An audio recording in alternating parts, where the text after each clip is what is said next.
যেতে হয় এই সামান্য একটা সার্ভিসের জন্য।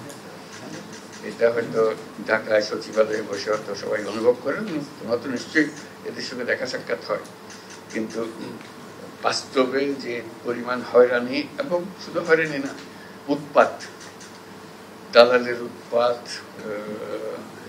তারপরে উপদালালের উৎপাত, বাড়িঘরের উৎপাত, গিয়ে গিয়ে উৎপাত, পুলিশের উৎপাত, নানা ভঙ্গি একটাকে কেন্দ্র করে কত রকমের যে উৎপাত মানুষের জীবনে আসে, এবং তার এমন টাকা এটা ছাড়া তার উপায় নেই, বাঁচার উপায় নেই।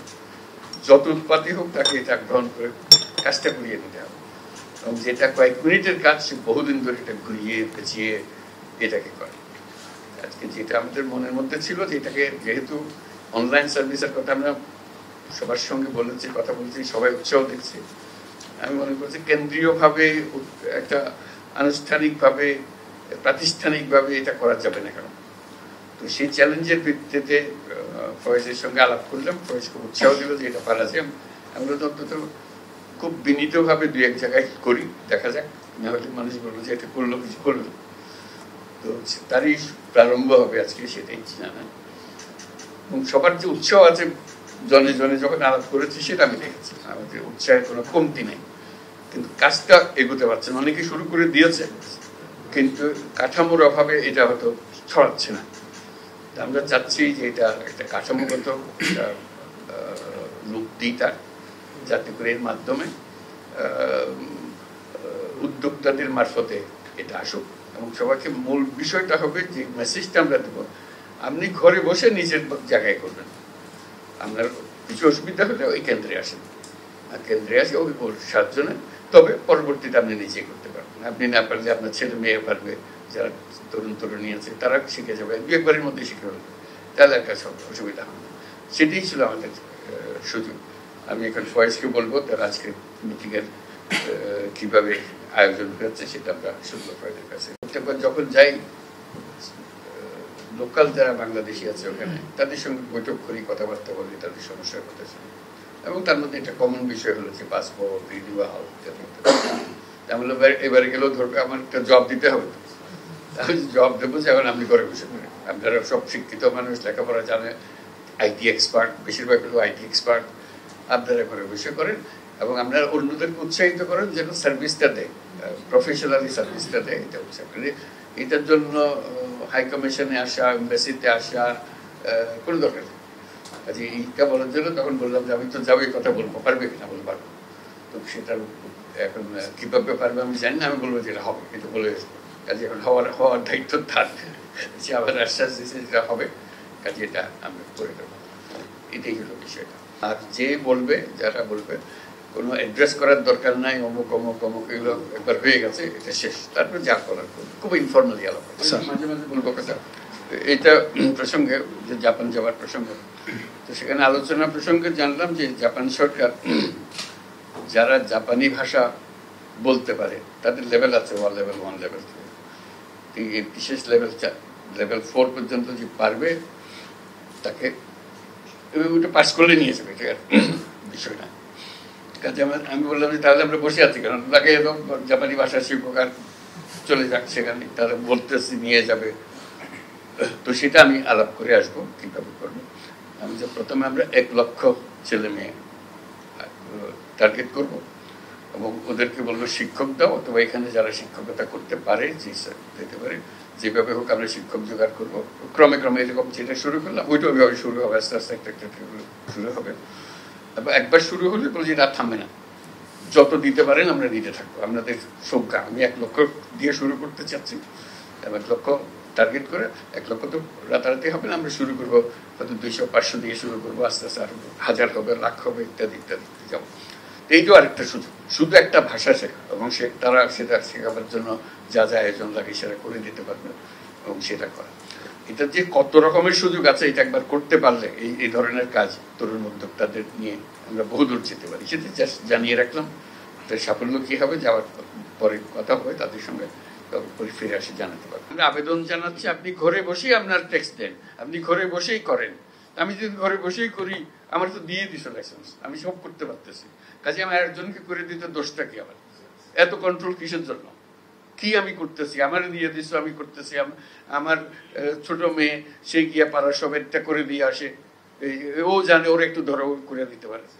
সেটা যদি হয় তাহলে ভয়টা অত ভয় আর নাই, যে আমি তো নাগরিক কাছে দিয়ে দিয়েছি, বলছি আপনি ঘরে বসে এটা করেন, এই তোমার যত ভূমি মন্ত্রণালয় যত কিছু আছে সব পেছনে হলো যে আপনি ঘরে বসে করবেন, আমি অনলাইন করে দিয়েছি, আপনি সব এখানে পাবেন।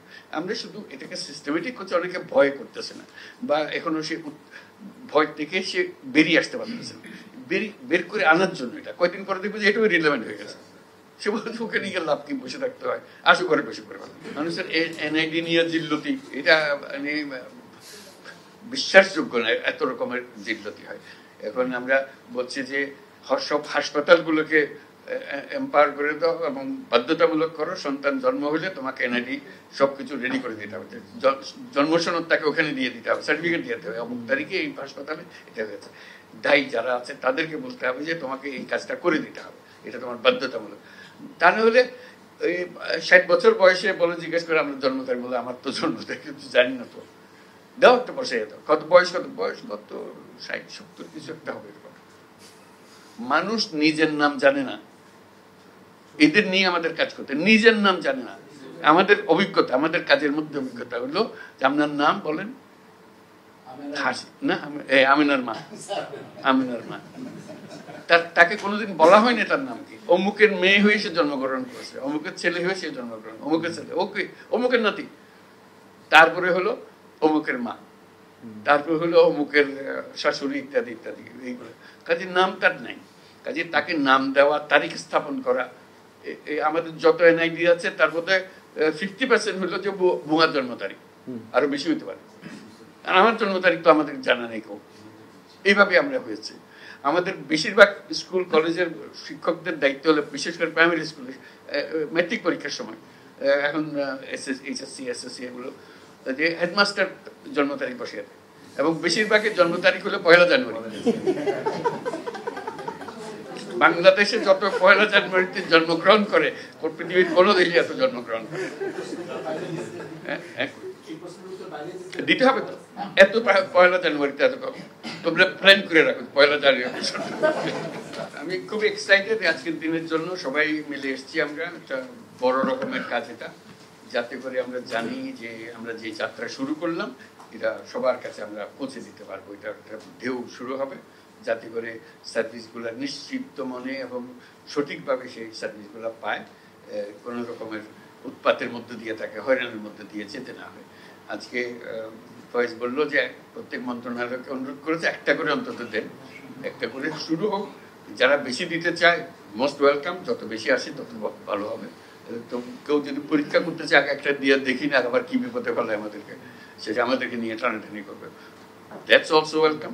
কিন্তু এটা গিয়ে একটু দেখে আসে আর কি করে, যেহেতু আমরা এখানে আছি, একটু যে 3টার কথা বলছে এটা বাস্তবে কিরকম হচ্ছে, প্রথম দিকে হয়তো বেশি লোকজন আসবে না যেহেতু জানে না, আস্তে আস্তে যখন আসবে একটু গিয়ে উঁচি মাইরা দেখে আসলাম যে কি হচ্ছে, কি আলাপ সালাপ হচ্ছে, একটু শুনলাম তারা কিভাবে কাজ করছে, 2-1 সঙ্গে আলাপ পরিচয় করলাম, নিজে যদি উৎসাহ বোধ করি ঠিক আছে, আরো আমরা 2-1টা আইটেম দিয়ে দেখি কিরকম করে, আর যদি মনে হচ্ছে আমার আইটেমটা দিছিলাম কিন্তু ভালো করছে না, একটু উইথড্র করলাম, আবার দেখলাম কিভাবে করলে এটা সঠিক হবে। এইভাবে আমাদের একদম ঘরের ভেতরে বসে থাকলে তো এটা করা যাবে না। আমরা বলছি অনলাইন, আমরা কিন্তু বলে যাচ্ছি অনলাইন দিচ্ছি, ঘরে বসে করুন, এটা ঘরে বসে চাইতো আরো ঘনিষ্ঠ, ঘরে বসে করা তো তার কোনো নিয়ন্ত্রণ আমি খুঁজেও পাচ্ছি না, এটা অন্তত গিয়ে দেখে আসতে পারতেছি কে কি করছে, কিভাবে হচ্ছে, কয়টা করেছে, কি ধরনের সার্ভিস লোকে পছন্দ করছে। এখন ধরো 10টা-12টা সার্ভিস একসঙ্গে হয়তো হলে তার মধ্যে কোন সার্ভিসটা সে বেশি চাচ্ছে, 1 নম্বর সার্ভিস কোনটা বেশি চায়, 2 নম্বর সার্ভিস বেশি কি চায়, তাহলে সেটার থেকে আমরা একটা ধারণা পাবো, সেটাও একটা স্ট্যাটিস্টিক্স আমাদেরকে দিতে পারে, এটা উৎসাহিত করবে সবাইকে। কাজে এটা যাতে নিশ্চিত হই আমরা ত্রুটিমুক্ত থাকি, যাতে করে কেউ না বলে যে না এটা চালানো যাবে না, এর দূর অগ্রসর হওয়ার পরে চালানো যাবে না decision, not be very welcome decision. কাজে আমাদের নিশ্চিত হতে হবে যেটা করছি সঠিকভাবে করছি, এখানে ভুল করার সম্ভাবনা অতি অতি অতি নগণ্য, এটা অলমোস্ট নীল, এই পর্যায়ে নিয়ে যেতে হবে, তখন বর্ষা আসবে সবার জন্য। আজকের মধ্যে এখানে আমরা সমাপ্ত করি, সবার জন্য একটা হাততালি একসঙ্গে।